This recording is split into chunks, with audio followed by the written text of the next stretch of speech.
Alright, welcome to PowerShell, CSV files, and SQL Server, my journey to over 200,000 rows a second.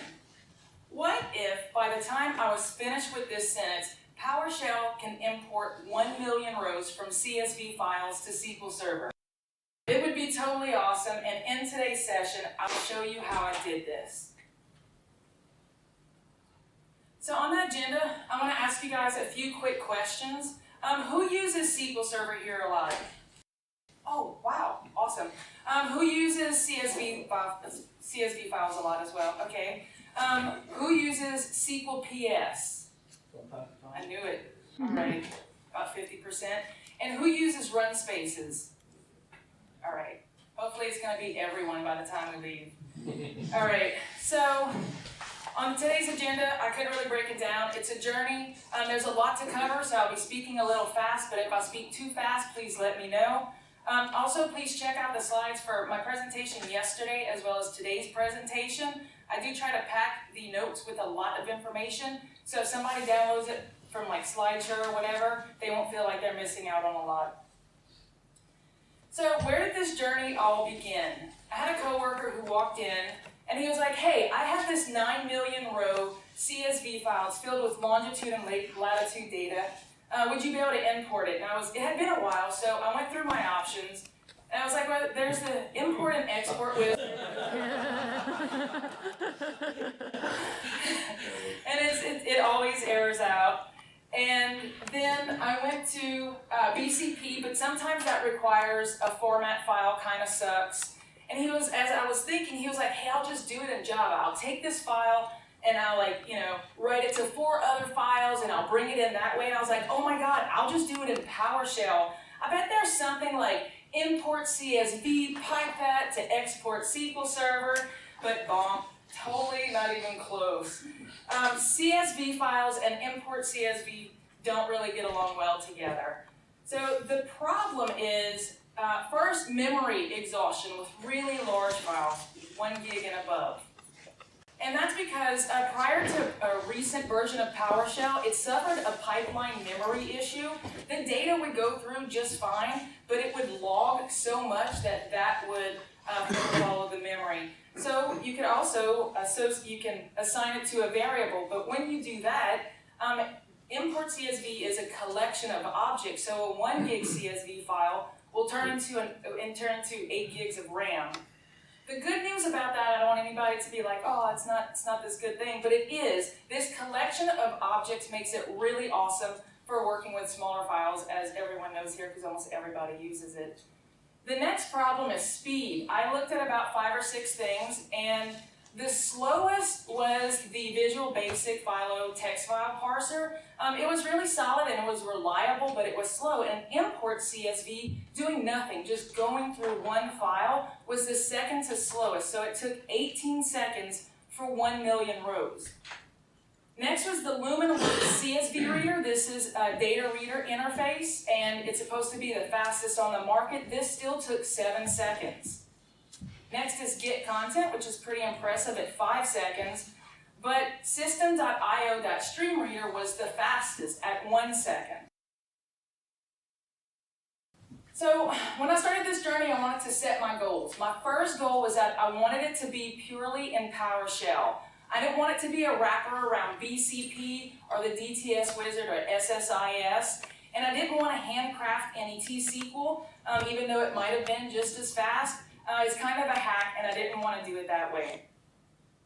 I also didn't want to rely on any third-party assemblies because I wanted it to be as flexible as possible. If you put a DLL in someone's system, they may have to get permission, but if you're doing it purely in PowerShell, then you don't have to worry about that. This gives it a lot more flexibility. Next, I didn't want to write to disk, and the reason is 1, writing to disk is slow, and 2, it's kind of rude because you assume that if they have an 8 gig file, that they also have 8 gigs free. So I never tried to write to anyone's disk. And the last goal was that I really wanted to break all of I did. I got excited about this. I love speed, and one of the reasons, I was hoping whenever I started this, that it would fix the speed perception issue that SQL PSS calls, because even as a DBA who loves PowerShell, it took me a really long time. I picked up SharePoint in PowerShell before I even went into SQL Server in PowerShell, because I was under the assumption that it was really slow. Just loading SQL PS prior to this month's fix took 3 to 5 seconds. And even when you right-click within SQL Server Management Studio and you start PowerShell and you have to sit there and wait. And so I was hoping that I could break some world records, the word would get around, and people who use SQL Server would start using PowerShell. After that, I just wanted to get it working. And in order to do that, I had to do 3 things. 1, I had to create my SQL table. 2, I had to parse the CSV. 3, I had to perform the actual import.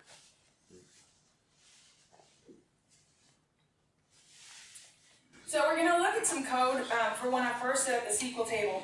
I was given the data dictionary was available on the GeoNames website, but a lot of times they don't trust vendors. They'll say, oh, it's not going to be larger than varchar 20, and then it ends up you get truncation issues. So when I first start out, y'all don't judge, I just do everything max. So let's take a look at that. So we had first, I wanted to set the primary key because I wanted to make sure that that would work. And then all of the column names in SQL Server, in this table, we're just going to be maxed out at nvarchar max. How do y'all say it? Car or char? Char. Char. Sorry guys, I'm Cajun. And American. And Belgian. All right. So you have an idea of the SQL table. Next, I need to parse the CSV file, and whenever I saw the speed of system.io.streamReader, I decided to use that, and this is the basic syntax for it. So you create your reader object, and then you say, while it's not yet at the end of the file, then do a whole bunch of stuff. Once you're done, just close it out. This is the basics. Next, I wanted to upload it to the SQL Server. And whenever I searched around, I found that SQL bulk copy was the fastest way to do it. And SQL bulk copy is actually creating bulk insert statements in the background, but this it still maintains my goal because I'm not creating the SQL bulk statement. This is. So the first thing is we have the connection string when we're creating the object. In this case, my SQL Server is called SQL Server, and I'm using Windows Authentication. Then I set my bulk copy object. I set my destination table name. In this case, I was testing my speed, so it's speed test. Then I write the actual CSV data to the server, and then I close it and I dispose it. The challenge here for SQL bulk copy, can anyone guess? It's tables. So the data table is an in-memory table, so you're going to run out of, actually, my bad. The data table is, the challenge is this CSV data part. So it can't just be some text. It has to be, and it can't be an array or anything like that, it has to be one of 4 things. So the first one is a DB data reader. And a DB data reader is an OLEDB connection or a SQL data reader. With OLEDB connection, I do use it in some of my scripts, but behind the scenes, I switched to a 32-bit PowerShell shell because by default, Windows only comes with a 32-bit driver. You can install Access on top of it, but I always like to go native, and you can't use the 64-bit shell. The next is the SQL data reader. You can't connect it to a text file. I tried, and I thought that, ooh, this would be a lot of fun, it would be really fast. It totally doesn't work. Another DB data reader is the entity data reader. I discovered this when I was researching for my slides, and from what I understand of the entity framework, it's beautiful, it's fun to use, but it's not necessarily efficient. So even though I'm going to play with it and try it, it's probably not going to be the answer. Next is an iData reader. So that is a data reader implementation. It's really complex. I like my code to be readable, and whenever I went to add this iData reader, it just grew and grew and grew. And I don't have a lot of faith that even though I would be able to do it well, with LumenWorks CSV, they're known for a really fast implementation, and they're still at 7 seconds. So it's complex. It's possible that this will ultimately be what I want to do because it does stream through and it doesn't build up in memory, but it's unlikely. Next is a data row, which basically requires a data table. And data tables are awesome. As a SQL person, when I discovered data tables, it was very natural. It was very exciting. I love it. I write a lot about it on my blog at netnerds.net. So if you haven't messed with them before and you really like data and you really like SQL Server, do look into them. This is a basic data table. So it represents one table of in-memory data.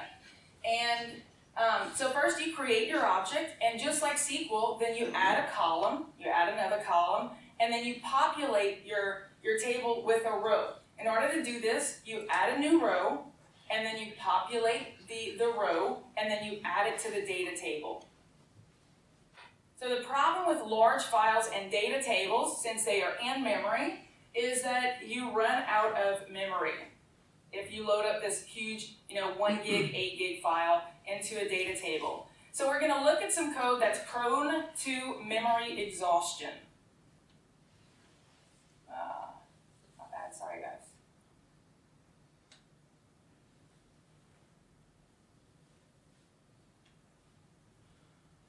So you're going to be seeing this code over and over. It's important that it's repetitive so that you get comfortable with it.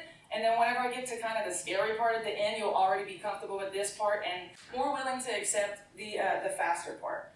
So the geonames.csv is a 1 million row CSV file, and the delimiter it isn't a comma, it's actually a tab, and this is PowerShell's way of saying tab.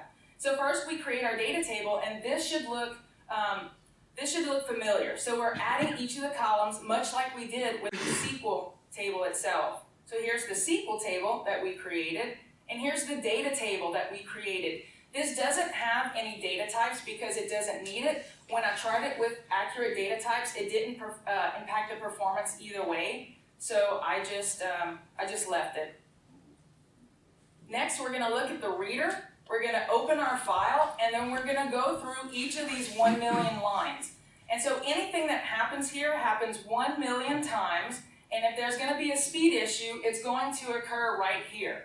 So here we're going to grab the data by splitting the line by the delimiter. So this throws it into an array.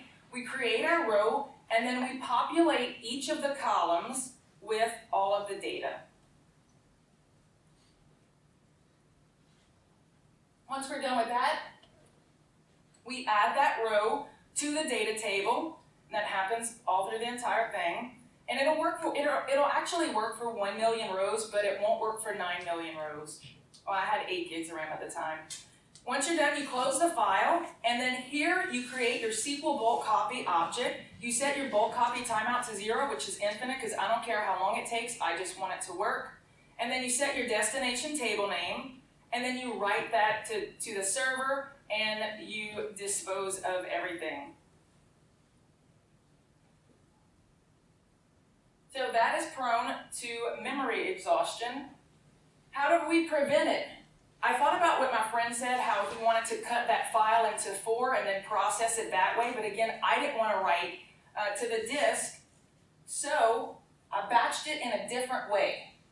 So first, I set my batch size to 2000, and then I went through, and once it hit the batch size of 2000, then it wrote it to server, and it cleared out that data table. And this can work infinitely because you're just clearing over and over and over again, and it's pretty fast. Just for the record, when you download the slides, I'm going to try to fix this. The datatable.rows.count, it was initially a $I, and whenever you use that, because it just keeps increasing, instead of saying equals the batch size and then resetting I used a modulus, which is the percent sign, which means it's divisible. If the row count is divisible by the batch size, then do this. So you'll see some of that around, but this is a more straightforward way.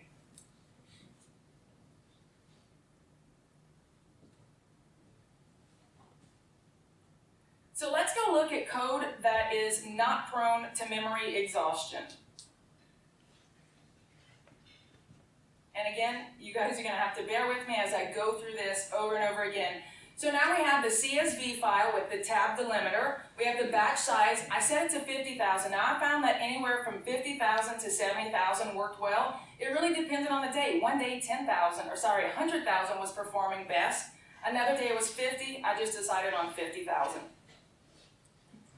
So we have the connection string here. It's a local SQL Server and my databases presentation. Then we create our bulk server connection in this destination table name. It's called works. The batch size, we set it here. You don't have to because it's always going to be 2,000 over and over again, but I found that if SQL bulk copy knows how much the batch size is going to be, it performs better. So I put that in there. It's not necessary, but it does help performance. So then we have the columns.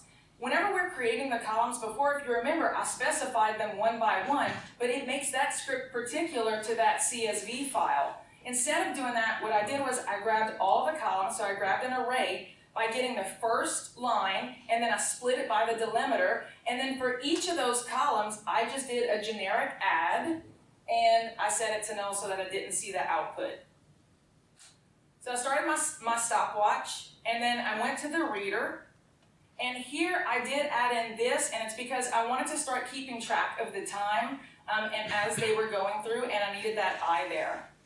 So here we have, we're splitting the line into the array, and we're populating each of the columns, we're adding the row, and here, if the row count equals the batch size, or I mod batch size equals 0, then go ahead and write it to the server and clear. So with a 1 million row CSV, and if your batch size is 50,000, this is going to occur 20 times. Here we're going to show the rows per second and show a whole bunch more stuff.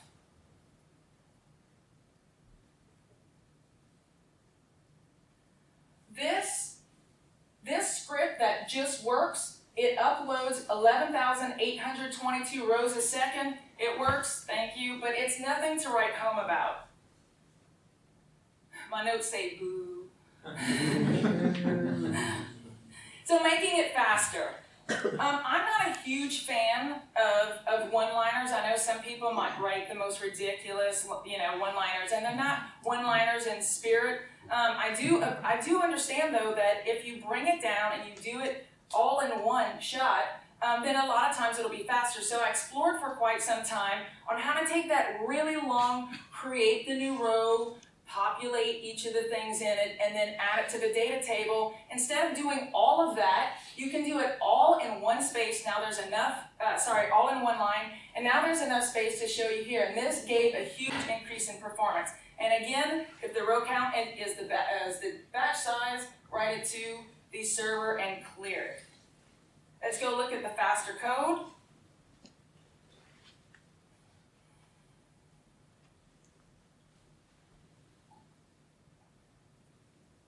So here we have the CSV, the tab delimiter. We set it to 50,000. We go through. We add our columns to the data table that we just created. We go through the reader. And first I had found this. I had reduced it down to 3 lines. So you created a new row and you added an item array. And this probably increased the speed by, I don't know, I actually have no idea. But it was enough to go like, wow, this is really cool. I wonder if I can do even better. So then we added it there. Now we're here, and again, we're adding it, we're clearing it, we're showing the results. You guys pretty familiar with this routine now? All right. So this was a little better. Now we went from about 12,000 rows to 35,899 rows a second. Just doing that one change gave a 308% increase in speed. So then I wanted to make it even faster. So I looked at the SQL part. So a lot of best practices within SQL, like setting your recovery model to full, that's going to slow it down. If you have a primary key, then that's going to slow it down as well. So I changed the recovery model. I had a lot of faith in bulk logged, but it does some stuff that is just not as fast as simple. So I changed my recovery model. Microsoft recommends removing the primary key if at all possible. I haven't seen this possible in a lot of production environments, but in my lab it was. So I took out that primary key. I also pre-allocated my data files. If you just create database whatever, if your model database is 2 megs and your database is going to be 2 megs, and then it has to grow along the way because we are inserting at least a gig of data. So just pre-allocate your data files and you don't lose those milliseconds. Next, I added a table lock to the SQL bulk copy options, and this made a really huge impact. And later on, I was very surprised to find that table locks and multi-threaded apps get along really well. I also reduced the SQL bulk copy batch size, but only sometimes. And when I say that, it's when you have a single-threaded application, then setting it to 50 to 75 to 100,000 is faster. But if you start doing multi-threaded, then you want to reduce that number a lot. And it's because of lock escalation. Microsoft writes a lot about this. They have a lot of interesting stuff, and this is also in my notes. I also wanted to increase the packet size only sometimes. That is when you have a multi-threaded app. When you increase the packet size, and this is changed by sp_configure, you have to change it at both the SQL Server and the client, and with the client, it's just changing the connection string a little bit. It's nothing hard. So let's go look at one thing that we've changed in our PowerShell code to accommodate the changes that I mentioned there. So here we go. See this? When we're creating the bulk copy, we add the table lock option there. And there's a lot of options that you can add here. I found this one to have the most significant performance. So in order to save time, I'm just going to let you look at this again so that you're familiar with it.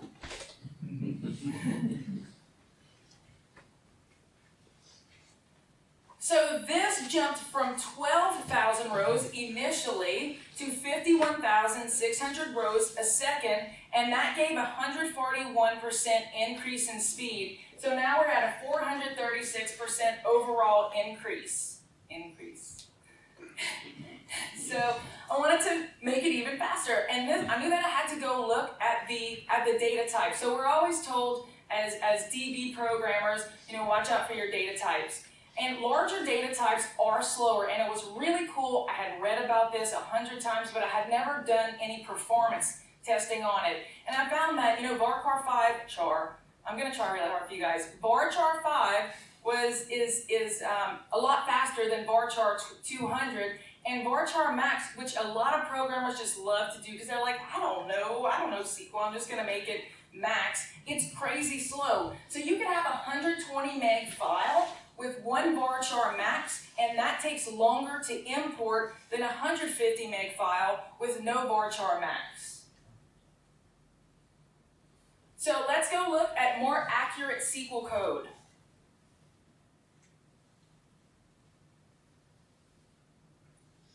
No, don't you dare. Okay, 1 second.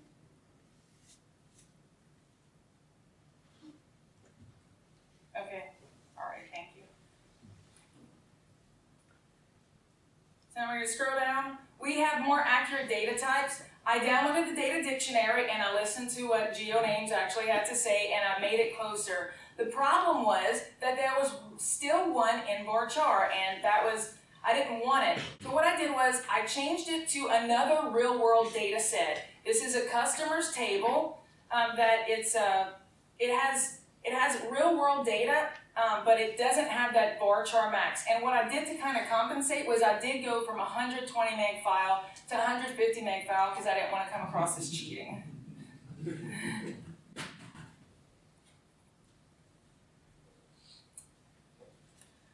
So this gave a 122% increase in speed. We went from 12,000 initially to 63,000, and overall, that's a 535% overall increase in speed. So you remember before I said there was nothing to write home about? Well, I totally wrote home about it. I wanted everyone to know, hey, there's this cooler way to do it. We don't have to be tortured. We can actually use PowerShell to upload large CSVs. And then along comes Jeffrey Snover, and he's like, this is great. You need to publish it to Script Center. And I was like, oh my God, Jeffrey Snover's looking. I gotta do better.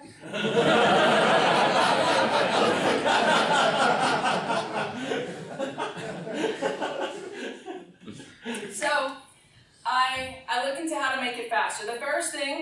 kind of a cheap or whatever, I upgraded my hardware to SSD. I was always interested, in the slower, the spinning disk versus SSD, and it was a dramatic difference. I'm not great with hardware, I'll be honest, but whenever I changed the CPU configuration to give it dedicated cores, that was a huge bump in speed. And once I did that, I went back to my SQL servers in production, and I changed all of that during my outage period. Next, I removed write output to show the progress, because I did not know that writing output is so super slow. I took that out. I also played with memory optimized tables in SQL, and that helped a lot, but I decided not to do it because memory optimized tables are also kind of a cheat. Whenever I had this 90,000 rows a second, this presentation was actually initially named My Journey to 90,000 rows a second. And I had a buddy at work, he's like, 90,000, you should do like 200,000, like that's impressive. Like, whatever, Ray, like I already got to 90. And then I was preparing a presentation for the Belgium PowerShell user group, and Luke Deakins was like, have you looked into Runspaces? And I was like, yes, but they're really hard, and I kind of just don't want to learn them right now. But Jeffrey's looking, so I looked at my CPUs and I saw that I had a quad core, and I always was stuck at 25%. So then I kind of made the assumption, oh, does PowerShell, just use one of my cores? It turns out that it's multi-processor, but it's not multi-threaded. So then I looked into Runspaces. Now, there are things like jobs and workflows and all this other stuff to make it parallel, but Bo Prox and Dr. Tobias, they wrote a lot about Runspaces and their speeds, and I was like, all right, I'm going to learn it, and I'm going to hit that 200,000. I totally didn't think I was going to be able to hit it, but I was willing to dig into it. Whenever I was creating this presentation, I really didn't want to scare off anybody like I was initially scared off, so I tried to make this in as few steps as possible. Runspaces create a new thread on an existing PowerShell.exe host. That means that if you run a bunch of Runspaces, if you go to Task Manager, you're not going to see a bunch of PowerShell.exes. I believe that you will with Start Jobs, but not with Runspaces. So the first thing to do is create and open a Runspace pool. And Runspace pools maintain a group of Runspaces that have the same characteristics. They can be opened and closed on an as-needed basis, and they can be used to execute multiple commands concurrently. Then, once you have your Runspace pool, then you create a reusable script block. And once I realized that this was just nothing more than a function, it became a lot less scary. Once you've created your script block, you create the Runspace and you start it. Then you add it to your Runspace pool, and you add a Runspace to a Runspaces collection. And the reason is because you can't enumerate that pool to get the Runspaces out to see how they're doing. I did see with Bruce Payette's presentation recently that I think PowerShell 5, actually you can get all of the Runspaces, so I'm really excited about that. So you have a Runspaces collection that just keeps track of all of these Runspaces. Once you've created all your Runspaces, you wait for them to finish, and then you clean up. So these are the basics of Runspaces. So we're going to look at two codes. First is the Runspace concept, and then the Runspace in action as applied to the script that you guys have seen about 10 times now.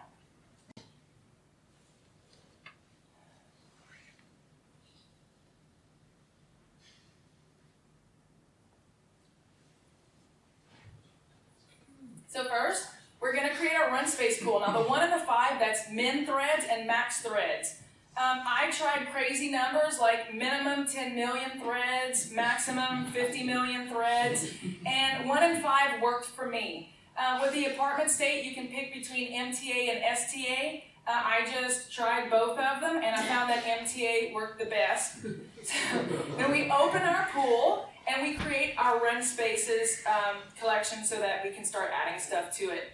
Now, you guys may realize why I've been showing you the other code over and over and over again. This should look really familiar to you. So first, we have the parameters in this script block. We're going to pass the connection string, the data table batch, and then the batch size. We're going to create our bulk copy object, we're going to set the destination table name, set the batch size, we're going to write it to server, and then we're going to make sure that we close, clear, and dispose everything, because whenever you're doing multi-threaded, it's especially important to do all of this stuff and not rely on the default that it'll just do it later. So this is the workhorse of the run space. You can also return the error or not. Whenever I'm initially encountering errors, I do return the error so that I can look at it and then I remove it later, because I think it has like a really minute impact on performance. Next, we create the actual run space and we add it to the pool. So once we hit that batch size, then we create the run space, and then we add script, which is the script block, which is that function workhorse that does all the stuff. And here, I didn't necessarily need to add these arguments, but I wanted you guys to see. The only one that's absolutely necessary is this data table.copy. So this makes a copy of the database, of the data table, and then it sends it to the run space.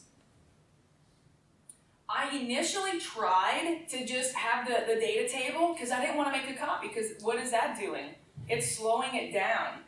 But whenever I did do that, and then I went up here, and all of these things ran, then I had a sea of red that was like, you've modified this thing and I can't do anything anymore and it's not working. So I made a copy and that solved the problem. So once we're done with that, we add it to the run space pool, and then this is where we add the run space collection. And if this looks intimidating for you, it kind of did for me at first. I didn't really know what was going on, but what I did was I just copied and pasted it from the Surly admin. BoProx actually has a module that does it encapsulates all of this for you, but I wanted to learn what was going on behind the scenes, so I was doing it this way. So for me, I just copied and pasted, and then I took that Runspaces and I would do like runspaces.pipe, and I would look at what was there, and then the status, and I would look at what was there. So when you're doing async stuff, you have to use begin invoke. Sorry, that's not absolutely true. I actually don't know. In this instance, you have to use begin invoke. So begin invoke asynchronously runs the commands of the PowerShell object pipeline, and then there's an end invoke at the end as well. So here we see we added the run space, and then we cleared that data table. We waited, and if you recall in the beginning, we uploaded 1 million rows in less than 4 seconds, and so you're not waiting for very long. This generates 50,000 run spaces, but it didn't bring my computer to a halt, and it's really, really performant. So then we close the pool and we dispose it. There's a bonus step that you can look at the results to see any errors. Let's see if we have results. No, I don't have. Oh yeah, results. So if you do return the error and you want to see them, then you could just go through results and look at all the stuff there. So now we take what we just saw, that concept, and we put it in this super familiar script. So we start with our CSV file.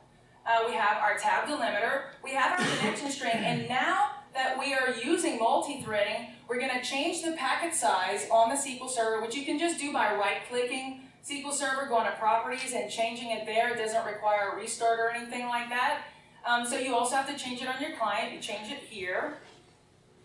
And we go from 50,000 of the batch to 2,000 because it works a lot better because of the lock escalation that occurs after 2,500 rows or so. We have our data table. We create our columns, and we create our run space pool, and then our workhorse. You guys still following me here? Mm-hmm. Awesome. Okay, and so we have our timer. Here's our CSV. We start our insert, and then we go through each of these things 1 million times. So we add our data table row, and once it reaches the batch size, this is where we create our run space. We add the script block. We add the the const string. We do our data table.copy. We hit our batch size. We add the batch size. We add the run space pool to the pool. And then we add the run spaces to this. And we clear out our data table. Then we wait around, not for too long. And over here, it's really important that we close up everything. So we dispose of things, and we do our end invoke. and then we clean up our Runspace pool. Whenever I was looking at this, I was hanging out on the SQL Server activity monitor, and I saw that I was just like, I had a whole bunch of connections that I didn't want anymore because SQL does connection pooling. So I just decided to clear out all the pools because I don't want them hanging out. And then we're done. We display all of the output. And you'll notice that inside of here, I'm no longer saying, 2,000 rows added, 2,000 rows added, 2,000 rows added, because that really slows down scripts. So this gave a 305% increase in speed. Now we're at 193,294 rows a second. 7,000 less than my goal. This is.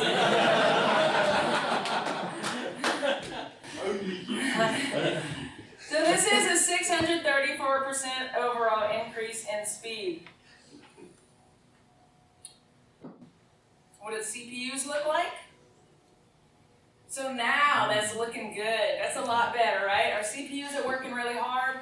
Now there's an asterisk here because it is much better, but the garbage collection in the Runspaces isn't as optimized as I need them to be. This journey that I'm on is still continuing because the memory does build up, and I did eventually run out of RAM, but I think that it took 100 million rows before I did. 25 million rows using the next enhanced Runspace. It only took it took less than 2 minutes, and it didn't zap me out of RAM. This right here, I want to emphasize how important it is, again, to close out everything and dispose out everything when you're working with these numbers. If you want to see what's happening on the SQL side, so you do have some things that are waiting, there's blocking, but it doesn't matter. Even though there's a table lock, that table lock increases each of these little things and the amount of time that it decreases the amount of time that it takes to insert. So even though they're waiting for a smaller amount of time, and that's what it looks like.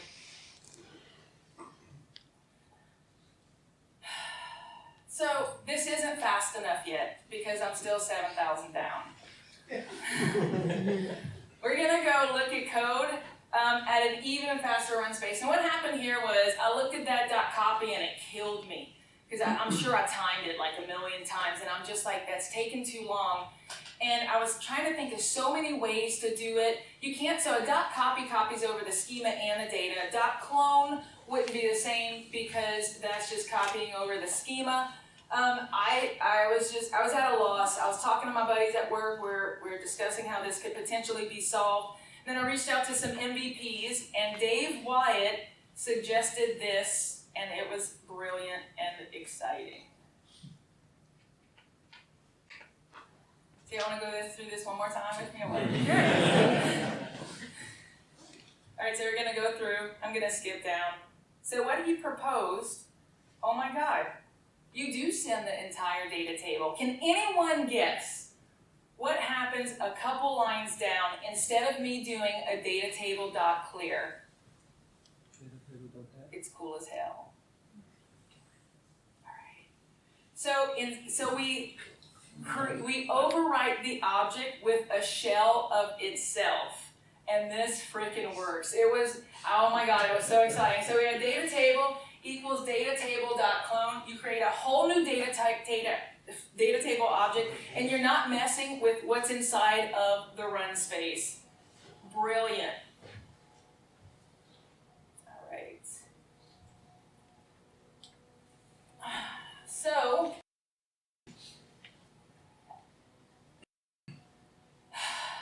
you guys.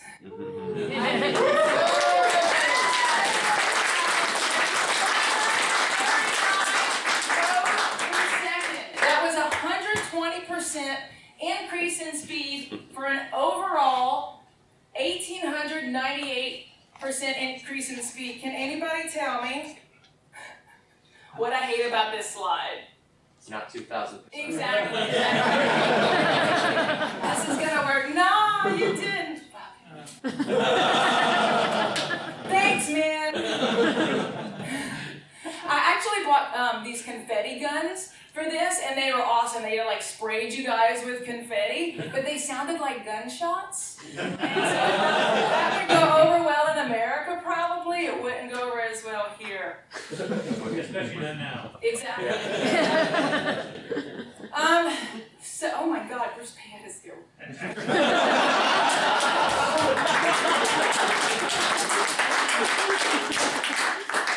Thank God for beer. Wish this would have worked, been impressive. So, boom. All right, so we see from getting it working to the faster row creation to the optimization of SQL, more data, smaller data types, the Runspaces, and then the enhanced Runspace technique, which took us all the way over there. Now this is, with SQL Server 2014 was the fastest. I really expected 2016 to be the fastest, but I only tested this on CTP 3.2. I expect whenever it goes RTM that it'll be even faster. My personal best was 315,558 rows per second with that same customer data. And the way that I did this was I ran it on the SQL Server itself, and then I used the dot so that it used shared memory, so it did everything there. And if you can see this test SQL import speed, I created a module that along the way as I'm testing all of this, and then I put it on GitHub so that you can do your own tests. We'll go over that in a second. So why is this important?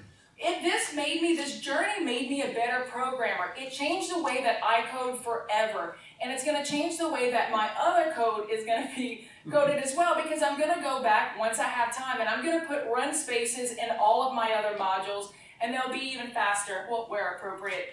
It also, as I was doing this, I had a better understanding of both PowerShell and SQL Server. I took the things that I had learned about theoretically, and then I put them into practice. Also, people enjoy responsive apps and modules. So if you're writing something that's really fast, it'll be better adopted. People don't like slow. Like with SQL PS, I didn't like it. It took 3 to 5 seconds to load, even though that's no longer a problem. Okay, so with SQL PS, it recently changed. I have to tell you guys this real quick because I do have some time. We created an online campaign called Just 3 Things, where we asked Microsoft SQL Server team to finally address the issues with SQL PS, and it changed 3 things. The first is that now when you import the module, it's a lot faster.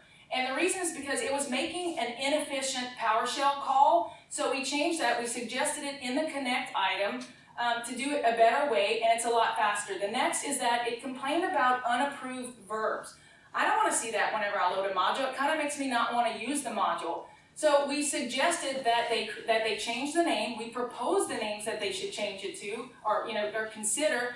And then we said, use an alias instead so that you can keep backwards compatibility. And the third is that it changed your directory to the SQL Server provider, and that's something that I never want to happen. So we created these 3 tickets on Connect, and then we spread the word. Everybody joined in and upvoted this, and for the first time in 6 years since SQL PS module had come out, Microsoft addressed those issues, and now it's beginning to be a really usable module. We only have 40 commandlets or so, 40 to 50, and I want that to reach 700, like Link, like SharePoint, like Exchange.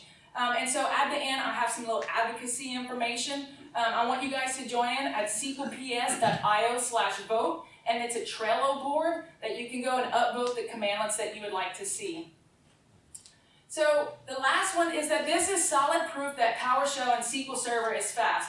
Because of SQL PS, there was this perception that the two don't work together well. A lot of DBAs were hesitant to adopt PowerShell, so you can tell all your friends, no, it's super duper fast. Because this made me really excited about performance, I wanted to show you guys 5 bonus tips, because this is amazing. As you remember, I learned that write output slowed my scripts down quite a bit. So here's just some differences. If you just go through it and you do nothing, this takes 3.7 milliseconds. If you pipe it to null, it increases it by 5.2. Write output increases it to a massive 29.9. And if you write the progress, then that increases it by 1,000%. Write progress is the reason that if you've ever done invoke web request -out file and it takes forever, it's because it's writing and that's slowing it down. So consider that whenever you're creating your own scripts. Third question? Yes. What was it, the last? The last step? No, not this one, what you're saying about the byte. On the invoke web request. Right. Request. Right, so yeah, whenever it's downloading that and it's Yeah. writing it to your disk, it's just counting every single one of those, so that's what's slowing it down. Next, ignoring output is really important too. A lot of us pipe to out null, and granted this is kind of an efficient thing, but just to keep it in mind, so if you void it, it's 0.21 milliseconds. If you do null equals, it's 0.21 milliseconds. If you send it out to null, it's 0.67 milliseconds. Thanks, Bruce. But if you pipe it to out null, then that becomes that's a massive increase. That's a bug here. Was that That's a bug. Is it? Because the redirection to dollar null should be exactly equivalent to piping to out null. Yeah. In fact, there's a huge difference. Really? So they should be exactly equivalent. So these two should be exactly Yeah, so equivalent? when you're doing redirection in PowerShell, it rewrites the pipeline from redirect to a file or null to pipe into either out null or out file or whatever. So are you saying that this part is the bug, or that it's a bug The in fact that they're PowerShell with the different. piping? The fact that they're different is a bug. Out null and like the redirection to out null could, under the covers, be turning into the bottom line. Got Piping you. to out null. Okay, And I suspect what's happened is that Jason has optimized the one case but not the other. gotcha. Awesome. I learned this about 2 weeks ago. Stephen Owens had a blog post about speed. I love doing this. It was something that I wasn't able to do in PScript. And now I can do it in PowerShell, so that plus equal thing is so damn cool, but it takes 43.9 seconds, and the reason is because it rebuilds the array each and every time. If you just do a .add instead and you make it an array list, it goes from 43 seconds to 1.7 seconds. There's another tip, I suppose. Yes. If you do it in a for each loop, and you just pipe the output or assign the output of the for each loop into a variable, it'll be about the same as doing the add to an array list, because that's what it does under the covers. Awesome. Okay, I'm gonna take a look at that. So beware of the pipeline. I was watching some performance videos, and Dr. Tobias wrote this. So if you pipe out, so if you have this stuff at the top, and then you pipe it to out file.txt, it'll take 48 seconds. But if you use the input object, $all instead, it'll be 25 seconds. In the SQL world, this, I think, is the difference between set-based thinking, which is the second line, and then row by agonizing row, which is the first line. So the pipeline is super amazing. It's crazy useful, but Dr. Tobias said no one to use it in his video. This is crazy slow, too. It's just crazy. It's great. As we've evolved PowerShell, everything in PowerShell has been a lot faster, except pipeline. That's next. Awesome. Where? So Jeff Valters, I learned this the other day, and he actually mentioned you in it as well. I always do it the first way because I want to be structured and formal, and even if I'm just looking at one thing, I'll use the brackets. And so that's the way I did it. I didn't realize that it was even slower than the second one, which I think I'm going to switch to. And then with this one, and I don't remember exactly why, and you're welcome to join in and say why. Well, you had added it in PS3. In 4. Oh, in 4. That is for DSC. And this wasn't the intention. Speed wasn't the intention. It just happened to be a side effect, correct? It wasn't totally not an intention. I knew it would be faster. Awesome. And there's one other tweak in the syntax. You can get rid of the open parens, so you can write dot, where, open brace, script logic. Oh, cool. Awesome. It's just reading the double parens drove me nuts, so I changed the parser. Wow, that's amazing. No, wait a minute. For a method call, you don't need the parentheses? If the method takes a single argument that's a script block, then you can omit the parens. Wow. The brace still has to touch the method, or the method name. So no space. No space. But Is that in 4 as well? What you're Yes. mentioning? Yeah. That would be beautiful. How is it even possible that number 2 is faster? number 2 is faster because, so what's happening in number 1 is that every time an object comes through, you call into the script block, and you're evaluating structure. What happens in number 2 is that there's no script block there. In number 2, it just using a hard-coded evaluator that looks at the dash-like parameter, takes the name of the value, and then just very quickly computes it in C#. So it's pretty fast. And then the bottom one, because it's avoiding the pipeline entirely. Okay, so the second one would, if it was done without the pipeline, would be faster, would be the fastest. But the bottom one doesn't use the pipeline, and the pipeline overhead is really high. Yeah.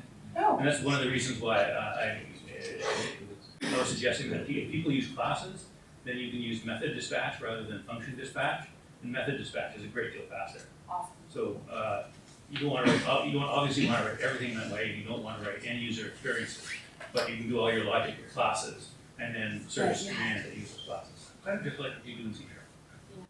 Yeah. Is it still true in PowerShell 4 and 5 that if you're going to use an operator like AND or, that you still have to use the curly braces? All of the if you do a get command on where object, you will find that it has about 8 billion parameter sets, because every one of those like is as greater than less than is its own parameter set.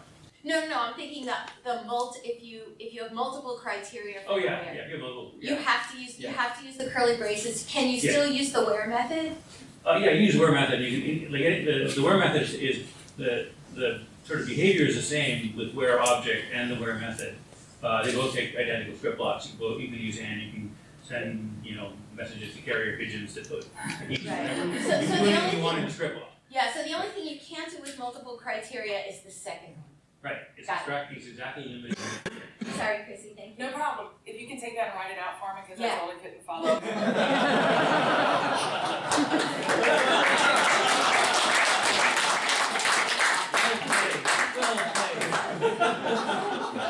So this presentation does come with its own module if you want to test this on your own machines. It has 4 data sets, so we have a very large data set that's 3.6 gigs a second. We have the customers, the geo names, and the super small. Except for the very large is 25 million rows. Customers, geo names, and super small are all 1 million rows. It auto creates a database for you. It's well documented. It has a ton of parameters. Like you can specify your minimum threads or your maximum threads, things like that. And it's a really nice example of Runspaces. Stefan actually took this. I don't know how to say his last name, Van something. He took, after he saw this in action, he took it and he started applying it to all of his own scripts, which made me really excited. And the syntax is pretty direct and simple.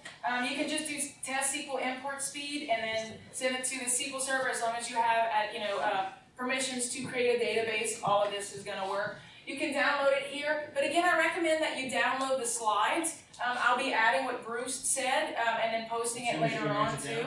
Yes, through June. Thank you, June. So I'll be adding that. She's my roommate. She'll take it back.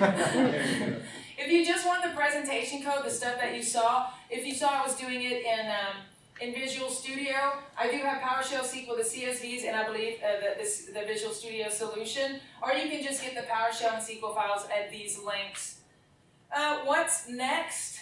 We're at 53, so I'm just going to skip over this. But look at this. If you have any suggestions for me, if you want to test anything or have a lot of fun, then you can contact me. So the summary for this is that accurate SQL data types really do genuinely matter. PowerShell Runspaces are crazy fast, and performance is about more than speed. It makes you a better programmer, it gives you a better understanding of the language, and for me, going on this journey, it changed the way that I code and the way that I think, and I encourage all of you, my thing is SQL Server, but if you can go into your own specialties and try to get all the performance, you're going to learn a lot about the product. Oh my God, you're here. You're gonna tell me your name. I didn't even know this. And so you can go into your own product and learn about it that way.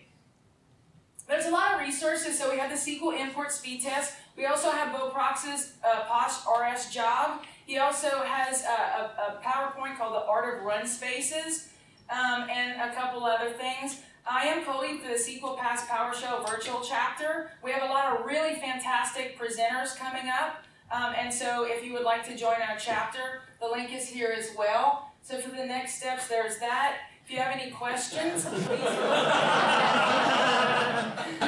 Thank you guys so much for attending. Oh, okay, sorry. I was going to say, Yes. click the link on the CPSO. I wish that it would work, but it worked. Did it? Oh my God, the Trello board. Okay, so I'm gonna ask you guys to come up and vote for SQL PS. Microsoft actually has the SQL tool, guys, is an admin on this board. It was initially created by Aaron Nelson and I. He asked to join, and I was totally tripped out. I added him. They're asking actively the community for help in designing the SQL PS and also assigning priorities. So the more upvotes something gets, and we've seen this work, the connect items completely worked. Microsoft is listening. They have a dedicated PowerShell engineer that is waiting to hear from us. And so just go to this Trello board, log in, take a look, give your comments, and we would really love your involvement with this. Votes, please. Yes, Vote please for vote. the Vote early, vote often. Yes, yes, Vote for what's important for you. right. So vote for add login. Yeah.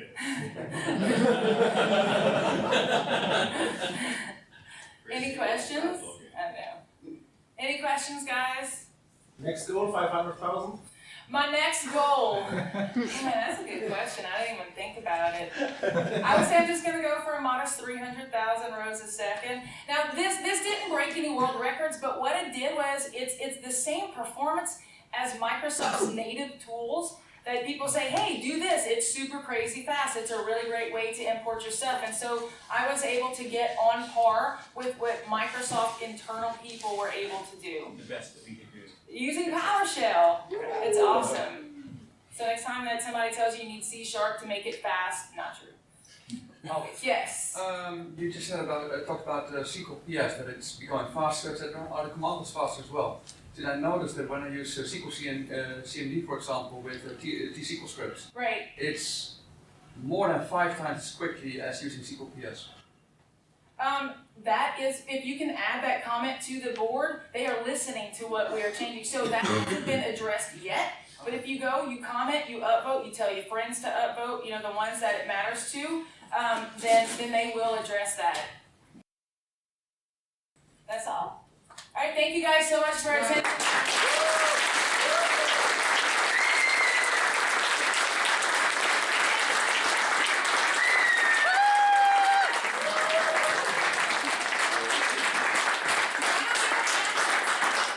I'm taking a picture for all. I come from a real small town.